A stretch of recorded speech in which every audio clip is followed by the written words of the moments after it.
Ένα αγώνισμα που κυριαρχεί τα τελευταία χρόνια ο Δουβαλίδης από την Δράμα. Και πάμε να δούμε. Τραίκοβιτς στην πέμπτη διαδρομή. Έφυγε πάρα πολύ καλά ο Κιάφας στη ΣΑΕΚ. Ο Τραίκοβιτς περνάει μπροστά. Τραίκοβιτς, Κιάφας, Αϊσανάς. Τραίκοβιτς πρώτος. 7.79.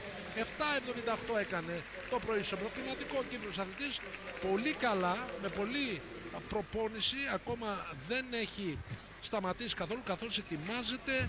Ο στόχος του είναι τα 110 μέτρα εμπόδια το καλοκαίρι για να πιάσει το όριο και να πάει ο Τραίκοβιτς στους Ολυμπιακούς Αγώνες στο Ρίο Ντε Τζανέιρο. Λοιπόν, δείτε τον εδώ από το πρώτο εμπόδιο. Φεύγει γρήγορα από όλους, τον καταδιώκει ο Κιάφας, τη ΣΑΕΚ από την έκτη διαδρομή και ο Σαϊσανάς, και πάνω στον Νίμα παίρνει δεύτερη θέση ο Κιάφας, με τρίτο τον Σαϊσανά του Γυμναστικού Συλλόγου Ελευθέριος Βενιζέλος. Ξανά και ξανά ο πρώτος νικητής Τραίκοβιτς, που είναι εκτός συναγωνισμού.